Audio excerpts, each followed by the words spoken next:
Welcome everyone. Thanks for joining us today. We just finished our other monthly Zoom for people who are just tuning into Polestar for the first time, and we had about 29 people there. It's pretty great. So that was fun. Um, and today, oh gosh, do we have Ken here yet? I'm here, Michael. Can Oh, you you not? are here. I see you now. Oh, thanks for being here. Yeah, you got to excuse me though. I just came in from mowing the lawn, so All right, you look great. Yeah. quite as tidy as I usually am. All right. No, Ken is our honored guest here today. He's been our main planner for this um, entitlement process through the city. So it's he is a wealth of knowledge and information, and also just does a great job on every level. Yeah, couldn't be happier to have Ken working for us. So and he's just done a great job. So Vina, we could probably start off, huh? Are you starting us with something? I sure am. All right. Well, welcome everybody. Nice to see you. I have a reading I'd like to share. It's about friendship. It's written by Paramahansa Yogananda. Just take a minute. If you feel to, you can close your eyes. The heart of friendship. I will remain in hearts as the unknown friend, ever arousing them to flaming feelings, silently urging them through their own noble thoughts to forsake their slumber of earthliness. I will behold the person who now considers himself as my enemy to be in truth my divine brother, hiding behind a veil of misunderstanding. I will tear aside this veil with the dagger of love, so that, seeing my humble, forgiving understanding, he will receive the offering of my goodwill. The door of my friendliness will ever be open equally for those brothers who hate me and for those who love me. I will feel for others as I feel for myself. I will work out my salvation by serving my fellow man. Just have a brief moment of silence.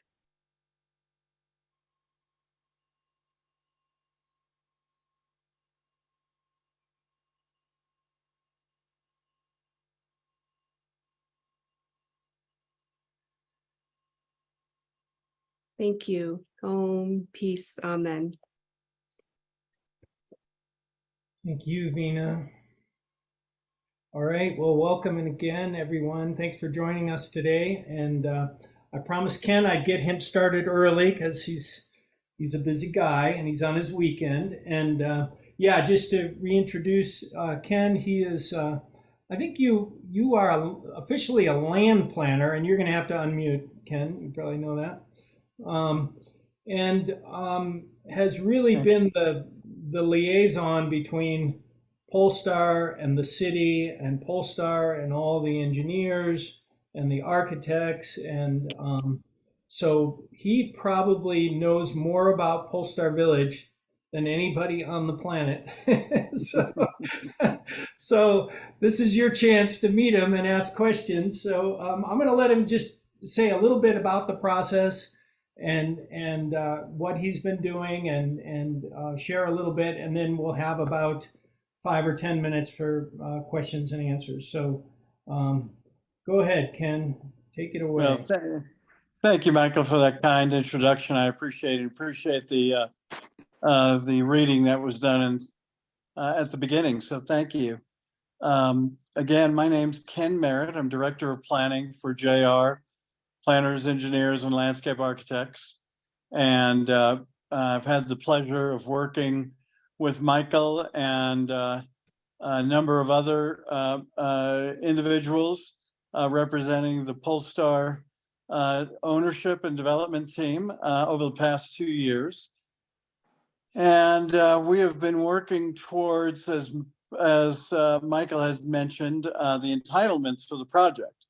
So for those of you that don't know, that in order to technically build anything within the city of Fort Collins, or for that matter, most jurisdictions, you have to first get the entitlements done, which involve essentially site design, planning, and engineering. And we are currently in what is known as the preliminary development plan stage of work, which with the city of Fort Collins, we made our first submittal in probably early 2002, and have made two subsequent resubmittals to the city, and we're still working through some critical issues.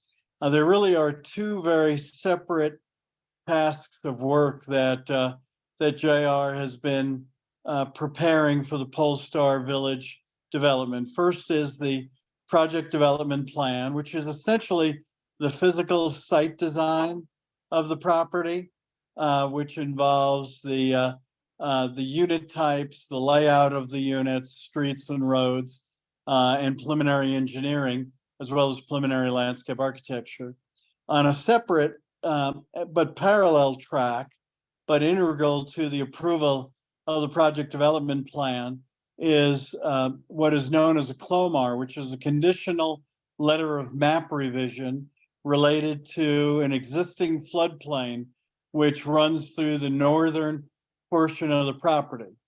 The floodplain is a result of a retention pond which exists west of the property, and at present, that retention pond doesn't have a natural outfall.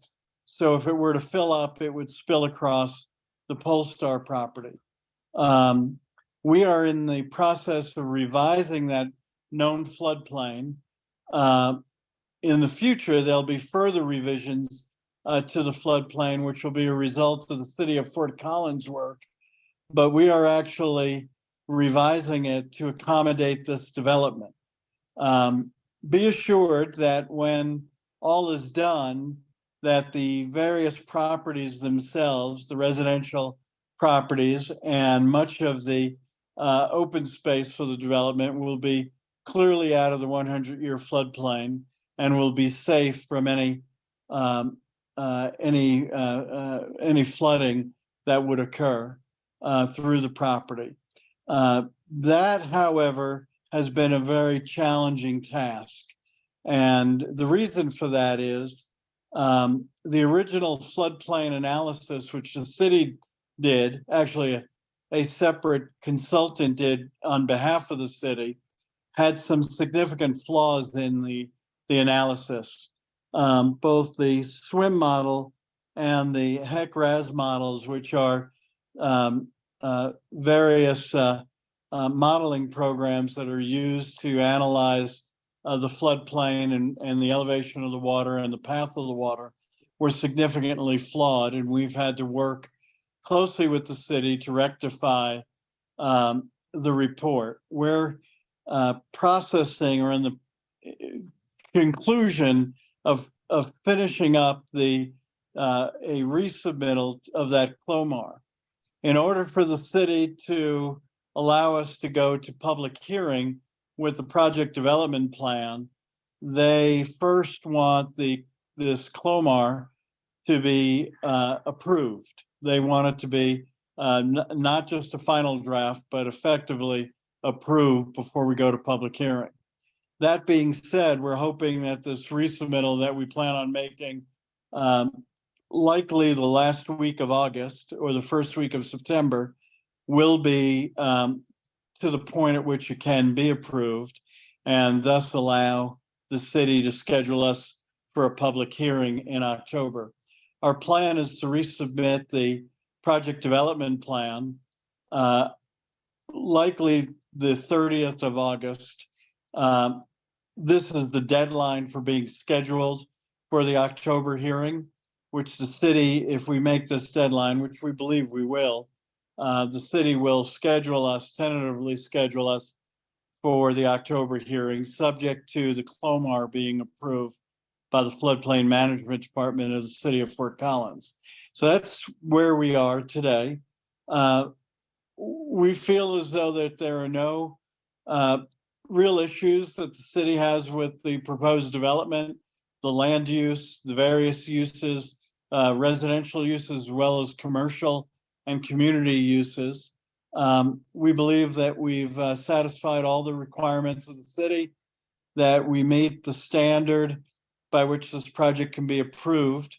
The only key, I guess the gatekeeper to all of that is this Clomar, which we also believe technically will be able to be approved. It's just a matter of giving the city the information that they desire in order to make that final approval. So that's kind of the big picture. My hope is that we get to public hearing. That would be October 20th, I believe, on the calendar. It's the third Thursday of October. Once the project development plan is approved by Planning and Zoning Board of the City of Fort Collins, we would then move into the final design and final engineering phases of work. And if we're successful in October with our public hearing, we would expect that probably by the end of the first quarter of 2024, we would have the final engineering and the final development plan all approved, and hopefully be able to give Polestar Village the opportunity to break ground in the probably the latter part of the second quarter of 2024. That's kind of the overview. Michael, do you feel like I've hit all the That's key great. points? Oh, that's great, Ken. And I was going to ask, because I didn't know I knew it was October, but I didn't have the date. It's the 20th, and it's the third Thursday. Okay, good to know. That's awesome. Yeah, no, that's a perfect recap. Anything else you want to add, or can we see if people want to ask questions? No, I'm happy just to take any questions the audience might have today. And Michael, just make sure that you don't make any plans for that Thursday in October, okay? As well as Lig Pandaranga will be there as well. And any other of the folks that are either members of Polestar Village or thinking of joining Polestar, we would encourage them to come to the public hearing. There is opportunity for community input, and I'm sure that we'll have some affected property owners that are adjacent to the development and within the community that will want to make some input. And it's always nice to get some positive input as well, rather than just negative input, which typically when people come to a meeting like this, is provide negative response. Great. All right, who's got a question?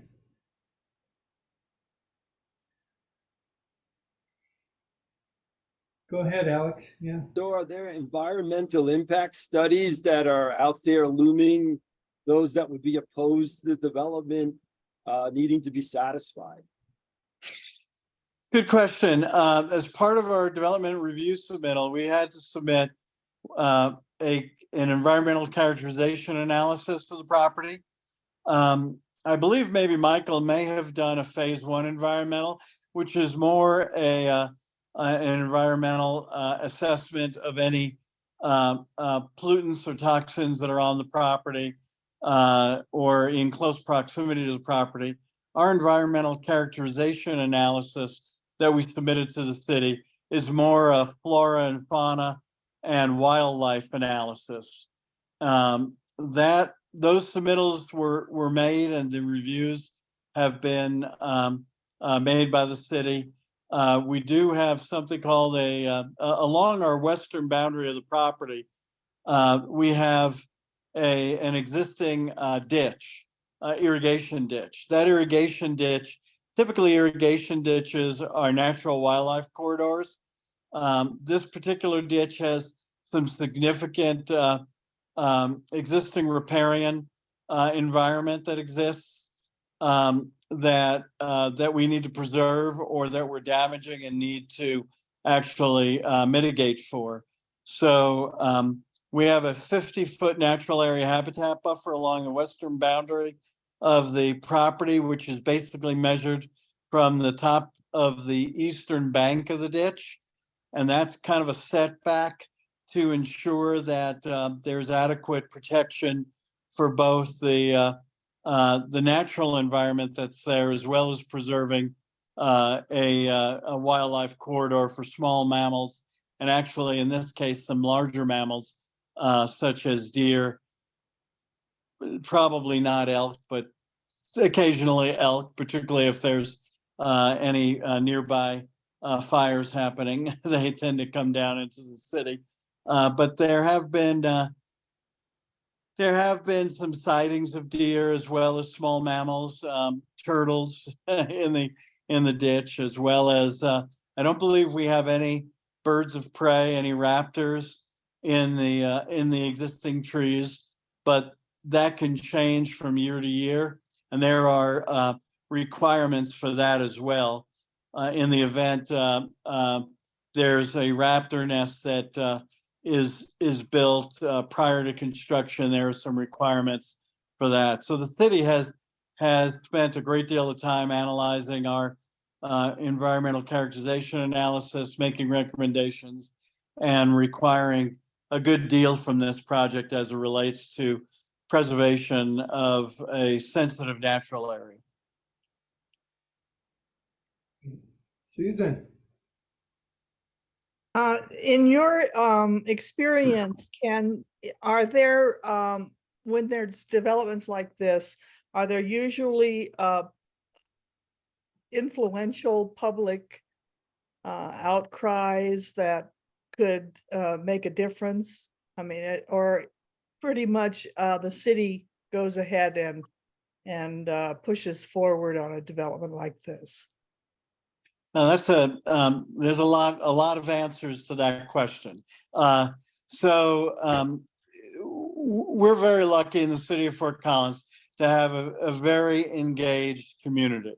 The residents of Fort Collins, as well as their representatives, are very focused on ensuring that the character and quality of Fort Collins is preserved with the development that is being proposed. This project, I would say, has gotten a great deal of scrutiny, primarily because it's really considered an infill development. We're surrounded on essentially all sides by existing development. So as such, the Polestar development touches a lot of people. This is something that we have a well-established, much older community to our north and east, kind of a younger, let's just call it a more middle-aged community that was developed in the 90s to our west, and we're bordered by a couple of arterial roads, Elizabeth to the south and Mulberry, not directly adjacent to this property, but to the north. So we're in a fairly existing urbanized area. So the affected property owners within the community are very engaged. I expect that we will receive some opposition to the development, but we've listened to them at the neighborhood meeting, and we've tried to address their primary concerns. There are really three primary concerns as I see it, two of which I believe we've satisfactorily, let's say four, addressed, three of which we've satisfactorily addressed. The first happens to be the proximity of this development to the existing ditch along the western boundary of the property that I just spoke of. There was concerns about preserving the natural habitat there, and we've accomplished that with this 50-foot natural area habitat buffer that I just spoke of. Additionally, there's a significant, very old and very large existing cottonwood on the north boundary of the property, effectively directly adjacent to Orchard Place, which will be extended from our eastern boundary line to our western boundary line. This is a major collector road for the city of Fort Collins, and is identified on the city's transportation master plan. And as a result of our development, we're obligated to extend and ensure that we facilitate the city's transportation master plan by extending Orchard Place from the east boundary to our west boundary. That's been a bit of an issue for the neighborhood because they see that existing trail, if you would, which as a public trail, ironically to a park, which they believe the Polestar property is. And we made a clear distinction that the Polestar property was in fact private property, and that although they've been walking on that property in the past, that it will be developed. However, our natural area habitat buffer will also include a 6-foot pedestrian walk from Orchard Place to Elizabeth. Well, not quite to Elizabeth, but to our south boundary line. And that walkway will continue to allow the general public to actually navigate within the natural area habitat buffer, which is unique because typically the city doesn't allow pedestrian walks through the NHBA areas. But in this case, they're allowing it. This large cottonwood tree was essentially on the south boundary of Orchard Place. And our original intent, because of the proximity of the tree, the fact that likely the tree is going to experience a great deal of disturbance because of the construction of Orchard Place, we were planning on removing the tree. But there was a significant amount of concern by the affected property owners that we do everything we could to maintain it. So we're going to try to accomplish that. So the tree, instead of being what would have been a private lot, is now in an outlot. And the intent is to try to preserve it for as long as we can. Now, we've actually made the property in which the tree will exist on as an outlot will allow us in the future, in the event it event it will not survive, or if it's just short-lived, can be converted into a building lot at some point in the future, which was its original intent. The fourth issue just simply has to do with the fact that this is this is the existing residents' open space. They see it as their open space. They run their dogs out there. They see it as their green space and their buffer in what is, a fairly urbanized area. Obviously, we can't do anything to solve that issue. But what's important here is that the city of Fort Collins has very specific requirements for development. The uses that are being proposed are all permitted uses. The engineering and the design of the site itself meets all these criteria for development and site design for the city of Fort Collins. And the engineering, once we get past this Clomar stage of work, the engineering will be in substantial compliance with all the requirements of the city of Fort Collins. So that being said, although we're sympathetic to the fact that the existing neighborhood will be losing some open space, when you look at the character of this development and the fact that nearly 40% of the site is actually maintained in open space, and that it is it really is being presented as an urban agricultural community, we feel as though once the existing residents understand the project completely, we believe that they'll be in favor of it. It's a high quality development. It involves, it's got tremendous housing diversity, which the city looks for. They look for quality open space and usable open space. The Polestar Village is proposing a neighborhood activity center as well as community services in the form of a community center, the temple itself, the wellness center. These are all attributes of a development which the city is, I think, will really see as being valuable. And although that there may be some impacts as a result of this sort of infill development, I think the city will ultimately believe that the benefit of the development itself, the quality and character of the development, will greatly outweigh any disadvantages that it may create for the existing community. That an okay answer?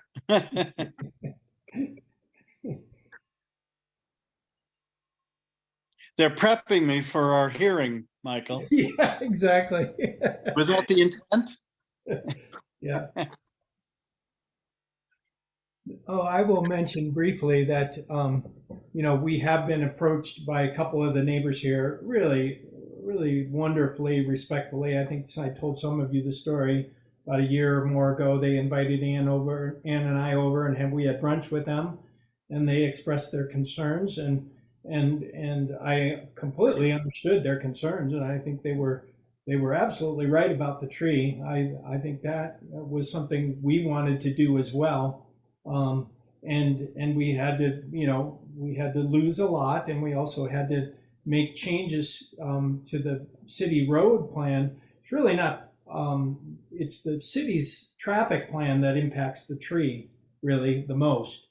And but they were willing to make certain adjustments that give the tree a little more room to thrive. And we, it was a great process. The neighbors and the engineers and everybody trying to save this big beautiful tree that we all love.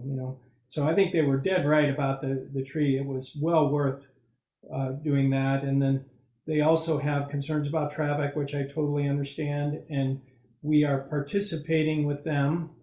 We have a couple of representatives from the neighborhood that had a meeting with us last week with the city traffic people to talk about traffic calming. And it was a very interesting meeting. I won't say too much about it right now, but just my takeaway is just how important it is for us to drive really slow through neighborhoods. And so that's my New Year's resolution. Just drive slowly, because it is an impact on people, and it's easy to forget that. So anyway, in the course of that conversation, was the thing I was trying to get to. One of the two guys said, because we were just sort of starting the introductions, and somebody said something about the impacts and Polestar, and he said, "No, we're looking forward to welcoming Polestar into the community." That was the way he put it, which was very kind of him, and I think that's the kind of, we want to be part of their community. We want them to be part of our community.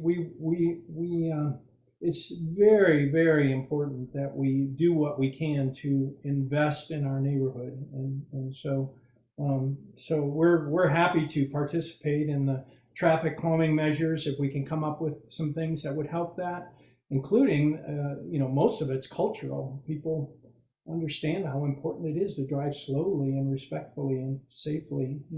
So I think there's a lot we can do there. But I wanted to mention that to everyone. I'm very hopeful that meeting will go well, and that it'll be.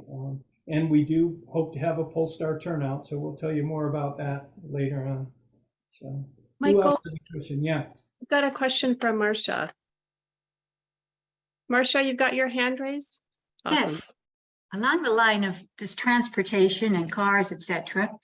Ken, I understand through the YouTube grapevine that there's some plant within the Fort Collins area to put in a pretty high-end transportation link through the city.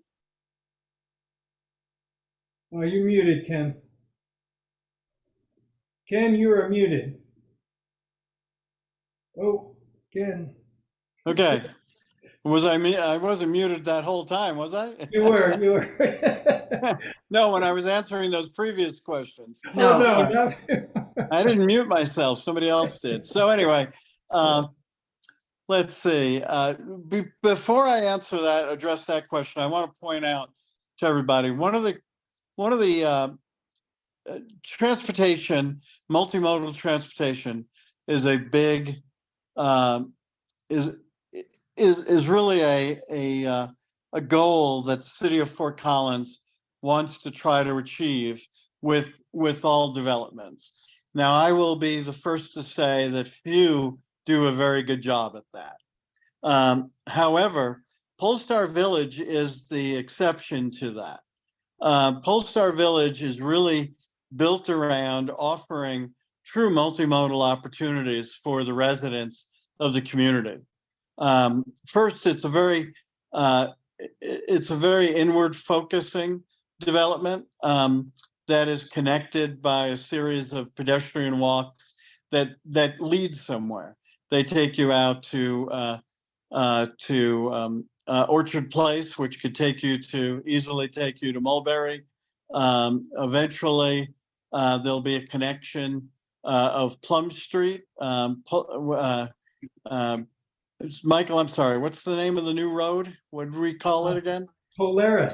Polaris. Polaris, which turns into Plum, which connects to Kimball, which takes us to both from a pedestrian standpoint and a vehicular and bicycle standpoint, will take us to Mulberry Street. Now, one of the challenges on this project was the number of units and the other community uses, such as the temple, the community center, the wellness center, the neighborhood activity center, small retail area, which generate traffic as well as the residential units. And we are not meeting the city's requirements for parking, essentially, which means that we have to find an alternative to not meeting the city's minimum parking standards on site, either with garages or off-street parking. So one of the underpinning design elements on this site is a significant amount of bicycle parking, as well as charging stations associated with that, and actually a significant number, I believe, somewhere on the order of 14 electric vehicle EV parking spaces, which will be provided throughout the site, and the opportunity to bring a EV share program to the site.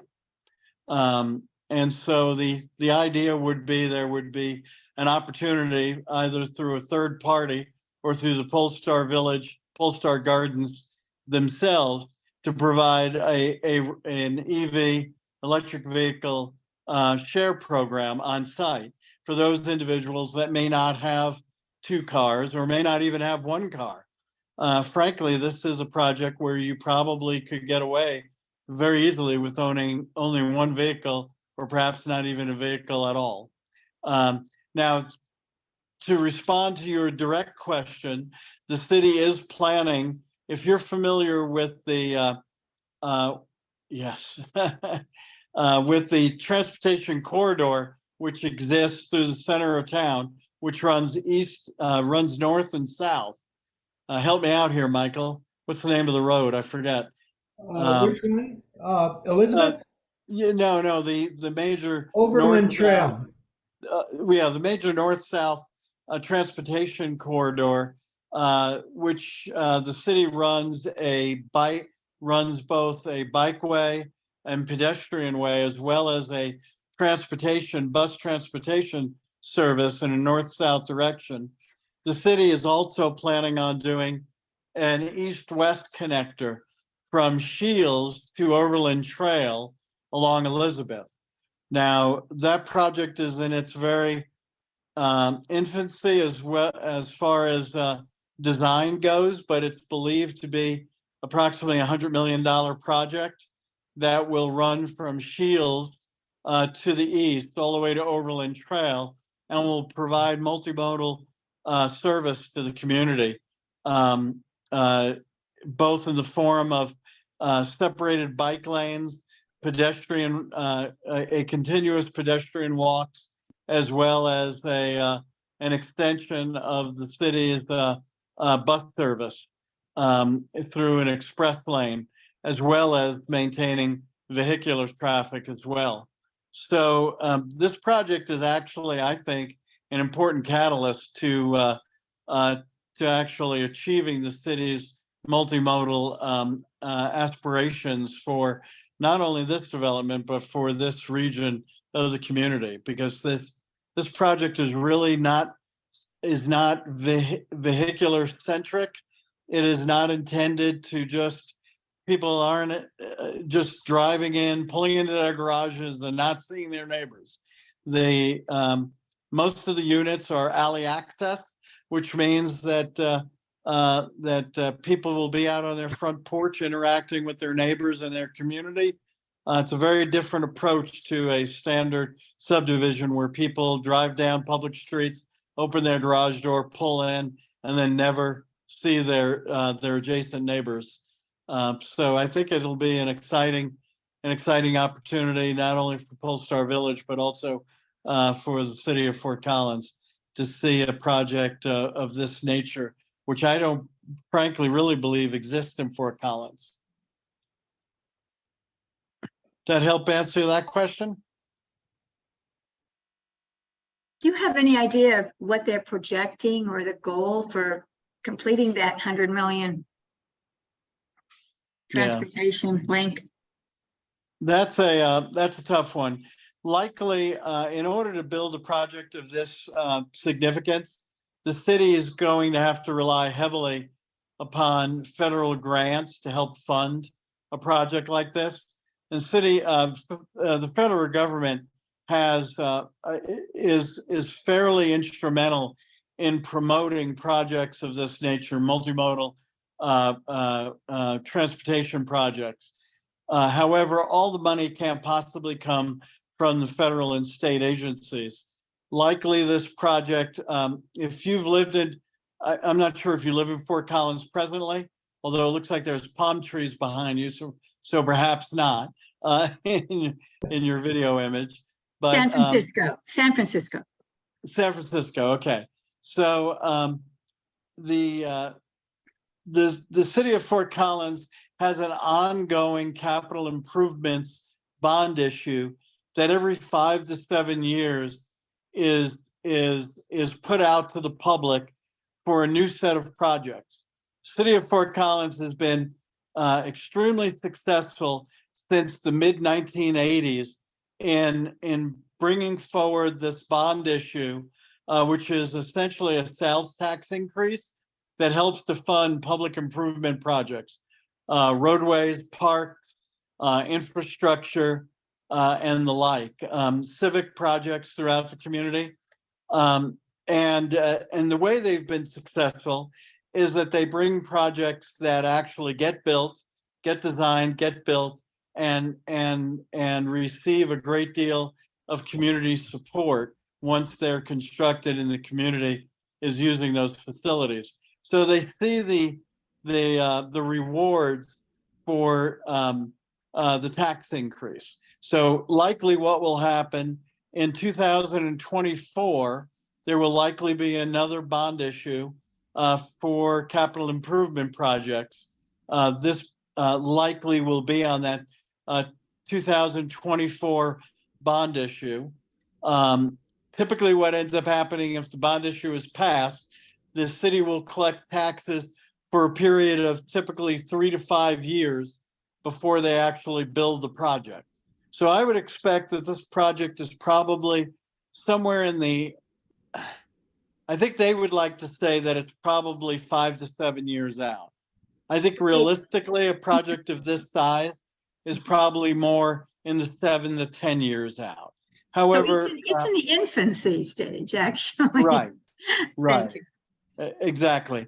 And one of the real complications that Polestar Village has experienced is that the city has insisted that we acquire a pedestrian easement that provides pedestrian access from the south boundary of Polestar Village to Elizabeth. We're actually separated from being directly adjacent to Elizabeth, which is where this multimodal project will take place on. And the sellers of the property, Happy Heart Farm, they have been willing to provide us that easement across their property for the future pedestrian connection to this multimodal corridor once it's built. Michael, Aaron has a good question in the chats for either you or Ken. Okay. Do you want me to read it? Oh, is that about single family design? No. Oh. Talk briefly about design codes for single family homes. Yeah. Do you know Okay. anything about city codes or alternative buildings? Like straw bale, is there much room for creativity, or are there many codes that one is better off having a pre-designed home? Michael, I'll take that if you want. Great. Go for it. Yeah. So whereas the project development plan that we've submitted includes architectural design as it relates to all the attached single family and multifamily products, as well as the commercial projects, the community center, the temple, the wellness center, and the neighborhood activity retail center. Panduranga has done an outstanding job in designing the architecture for the development. So it'll have a very cohesive, overall cohesive design, similar materials, similar color palettes or complementary color palettes and complementary materials throughout the development. The only portion of that is not required to be defined with the project development plan is for single family detached residential. The only single family detached residential that'll exist on the Polestar development will be those homes that front out onto Orchard Place along the north boundary of the project, both on the north side of Orchard Place and the south side of Orchard Place. The city has criteria for single family detached residential. They also have a very high standard for and a very high standard as it relates to the energy code, as well as for any exterior lighting on the buildings themselves.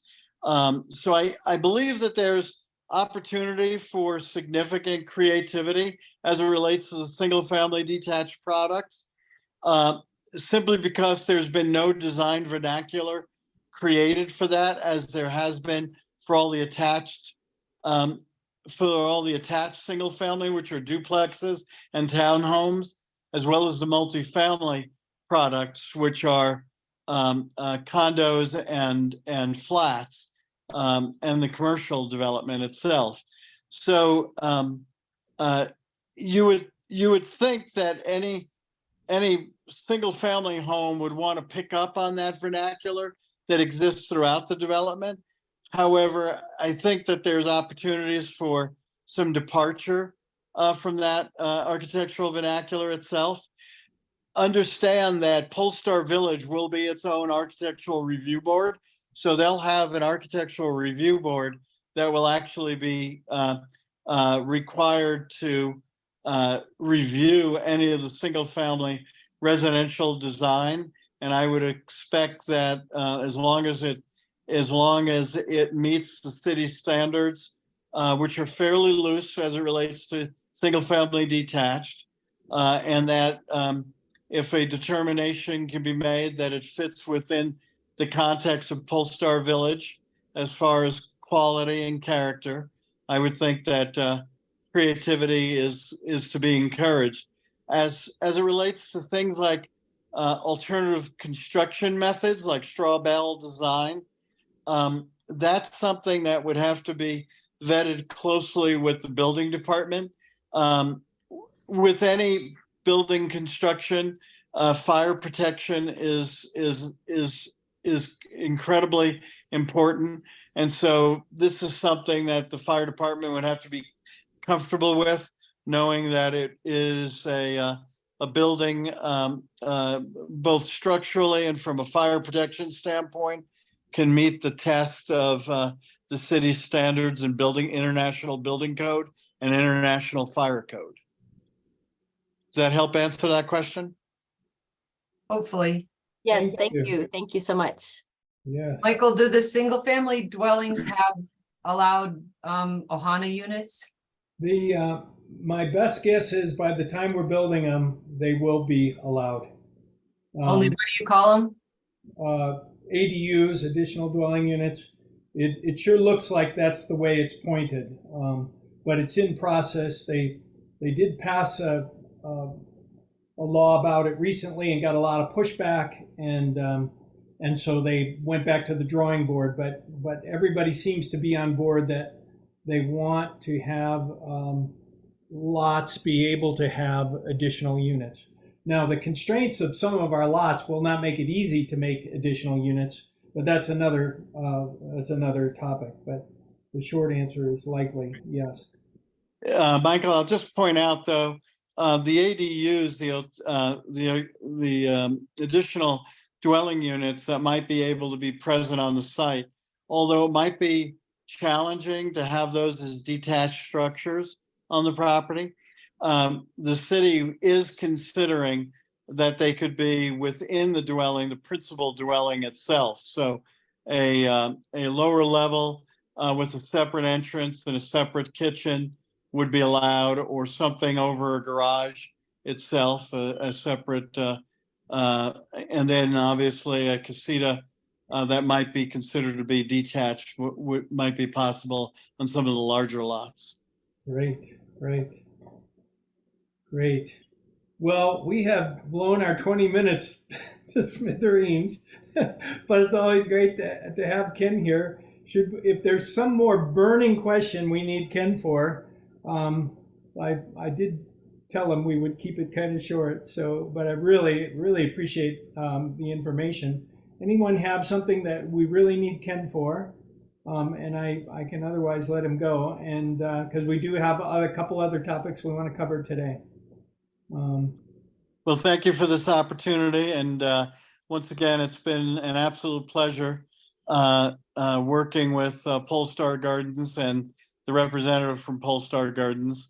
I know we would like to get this all done and wrapped up as soon as possible, and we're working hard to try to accomplish that for Polestar.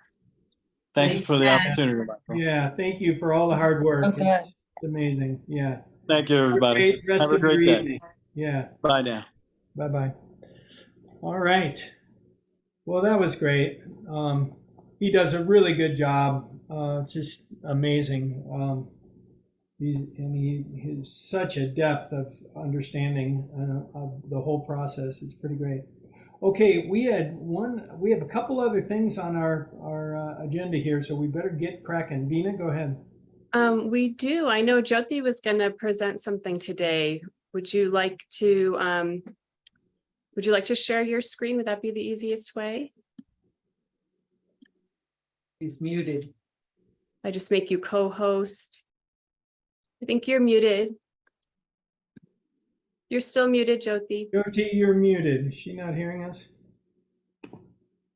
Well, I'm going to just put, yeah, okay. She should be able to share now. So I'll do, while she's getting ready, you're unmuted, that's progress. While she's getting ready to share, I'll mention that some of you will remember that we ended up, by quirk of city codes, one single family dwelling on the village green. And we didn't plan for it. It was supposed to be a duplex, but in the end, the city wouldn't let us do a duplex there. So we saw it as an opportunity to make that the short-term common area for the village, because it's a much more affordable project than our very ambitious community center, which we wouldn't really need for many years, because there won't be 200 people living there in the first few years, that's for sure. So anyway, Jyoti has been designing that single family dwelling to function in the short term as common areas, and in the longer term as could be converted back to a house. And Jyoti, are you able to screen share? Can you bring it up? If not, I can try. We still Okay, can't. we still hear you, though. can't hear you. Turn your volume up. Yeah, we got your video at least. But if we can't hear, we're going to be limited on this particular thing. All right. Click on the microphone on the bottom left. Sometimes there's some options there within the Zoom app. Hmm, Yeah. a little arrow. So, yeah, I'll just mention briefly and see if she give her another minute to see if she can share her screen. So I can that, share what she emailed to me, but if we can't hear her, is there any? yeah, if we can't hear her, I think Jyoti, try speaking again. Can we hear you? Can you hear us? No. No, can't hear her. Darn it. Yeah, okay. We might have to let this one go for today, and we were low on time anyway, so maybe it's just as well. Next meeting, we'll do that for sure. And I'll just briefly say that the idea there is that right out the gate, we would have a place to gather, a place to dine, a place to meditate, a couple of guest rooms, a kitchen. So we would, you could start really building the community with all those major functions in place. And, the upstairs could function as an office even. So we have a place for people to come who are interested in buying. Uh-oh, look out. We've got it. But Jyoti, we still can't hear you is the problem.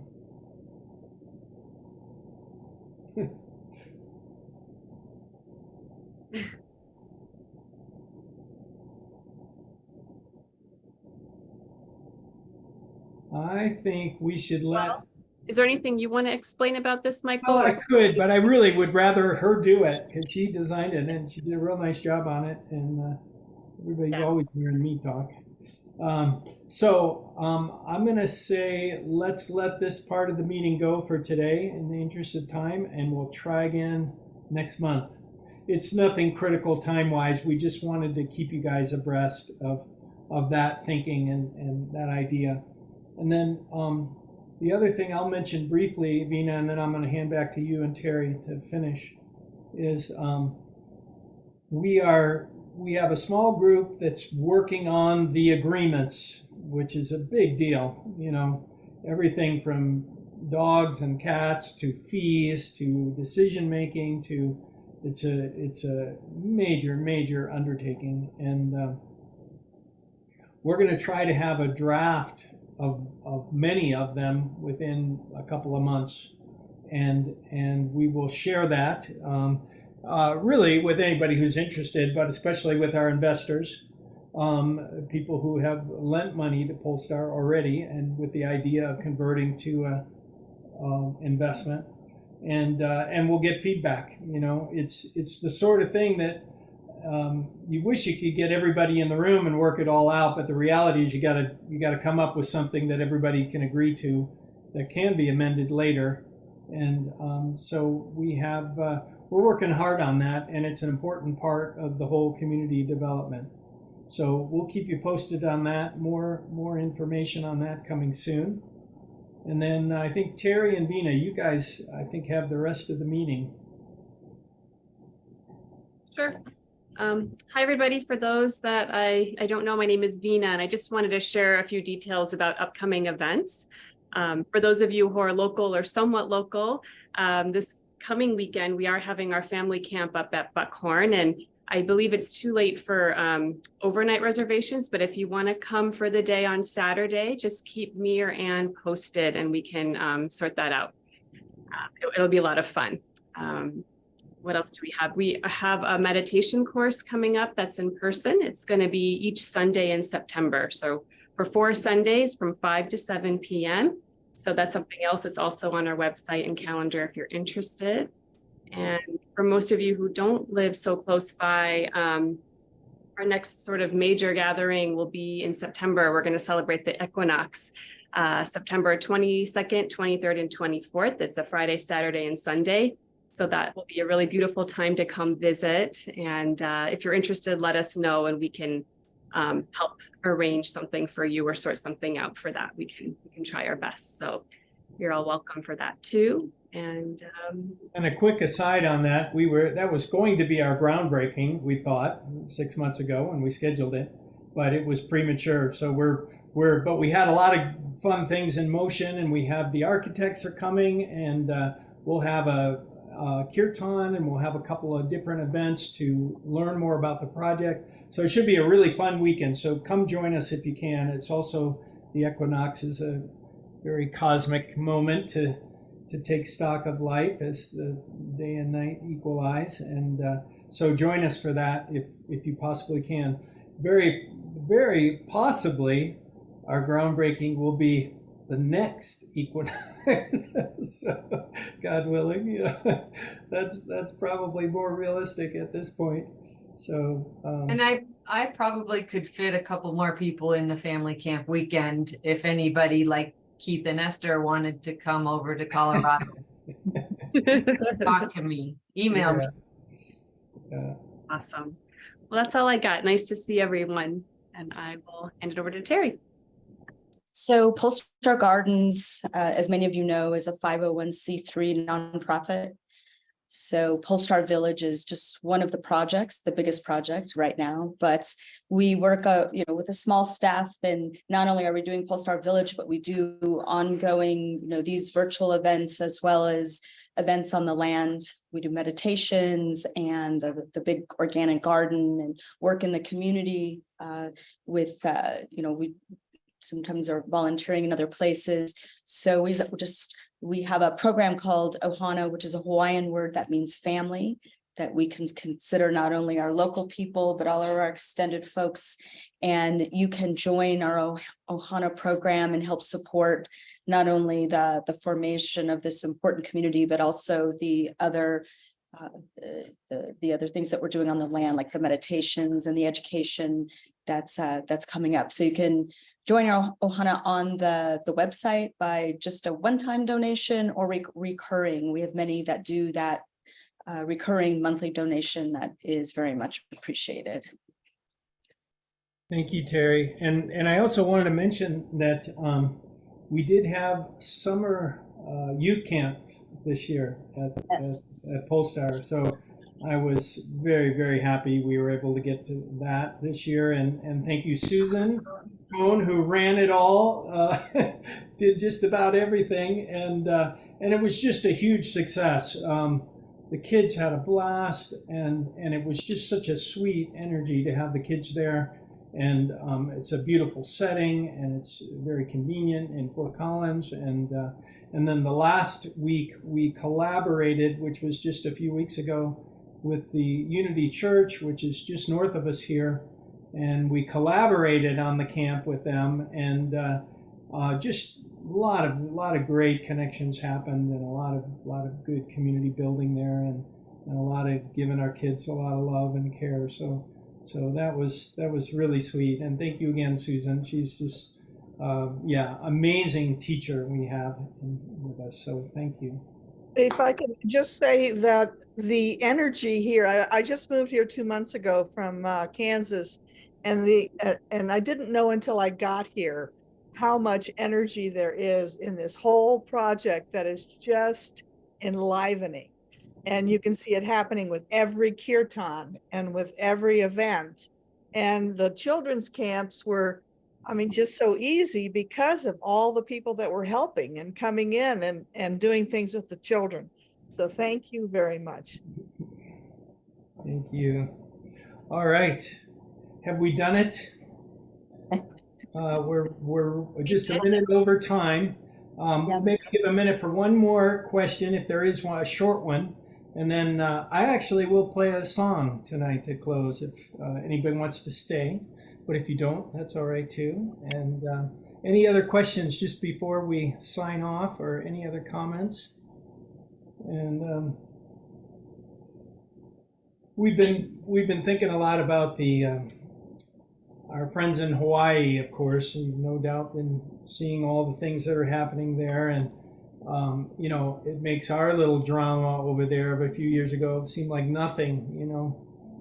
Just we all walked away. We just lost our stuff, you know. And boy, these people are really going through it. And so anyway, we had a kirtan in Northern California last week where this chant was requested just as a way of remembering and honoring our friends and brothers and sisters there. So it's you've probably heard this before, but if you haven't, E Malama Ika Heyao. E Malama Pono Ika Heyao. Earth and sky, sea and stone, hold this land in sacredness. And please sing with me, but unfortunately you have to mute.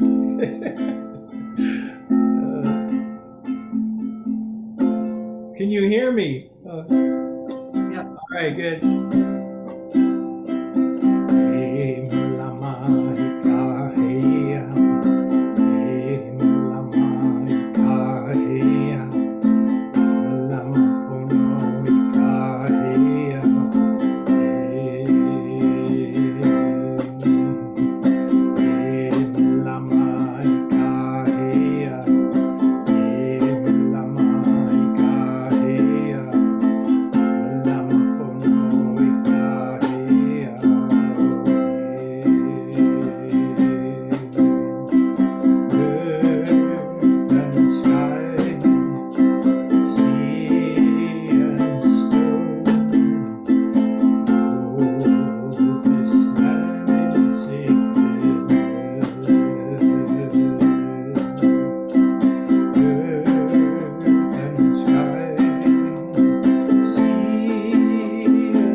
Thank you all for coming today.